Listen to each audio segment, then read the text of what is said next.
Well, this was originally supposed to be a private tour by Usha Vance, the wife of the Vice President. With the relations between the US and the Danish territory souring, there were warnings of protests. Then it emerged that JD Vance was coming here, together with a group of vice diplomats, despite the fact the Greenland government hadn't actually invited them. Well, they've arrived, but the trip is now being held in a remote US base hundreds of miles from the capital, here, Nuuk in Greenland. And, of course, earlier on today, Greenland declared a new coalition government with a promise of unity and national unity. Andrew Harding reports, it is an exquisite wilderness Greenland, an ice-smothered island, now claimed entirely and aggressively by the United States in the capital Nuuk this morning. The first hints of spring ice breaking, and in the harbor Carl Peter preparing to go out fishing for halibut with his colleagues. If that is, they can clear a path to the sea. I asked him about America's. President, I don't feel safe. I'm worried Trump is trying to control the country. What do you want to happen? I want Greenland to control its own fate. But will an assertive America let that happen? Today, a high-level US delegation arrived pointedly. In Greenland, the Vice-President JD Vance and his wife Usha, visiting this remote American military base in the far north, arguing that vital US security concerns are at stake here, that Greenland's politicians are unimpressed. This afternoon they were celebrating the formation of a new coalition government to run the island. This is a small community with an emphasis on respect and dialogue. American bullying doesn't go down well.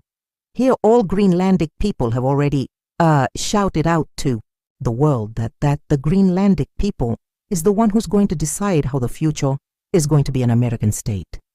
Not as an American state, the strength of local feeling explains these images. American planes landed in Nuuk this week, in preparation for a much more public visit by JD Vance's wife, Usha, but they had to cancel for fear of local protests. Greenlanders have scored a small victory today, embarrassing the White House into canceling its plans for Meet the Public Royal tour kind of visit here, but the tug of war over this vast island is really only just beginning, and there are concerns that the Americans may start to ramp up the pressure. What's clear is that Greenland's days as AC quiet, beautiful backwater are over. Andrew Harding, BBC News, Nuuk. So what happens now in terms of the relations between these two countries? Well, Andrew Harding is here with, and Andrew, what next for the US and Greenland?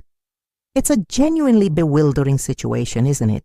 The Danish government's clearly hoping that it can negotiate its way out of this, that the Americans are not really serious about these kind of ultimatums they seem to be delivering. What's odd is that you have JD Vance here in Greenland talking about the needs for this island for security purposes.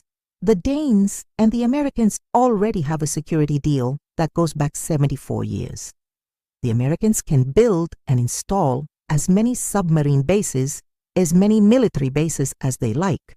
So what's this really about? Well, the fact is the Greenland government itself is now moving towards independence from Denmark. It wants to be standing on its own 2 feet.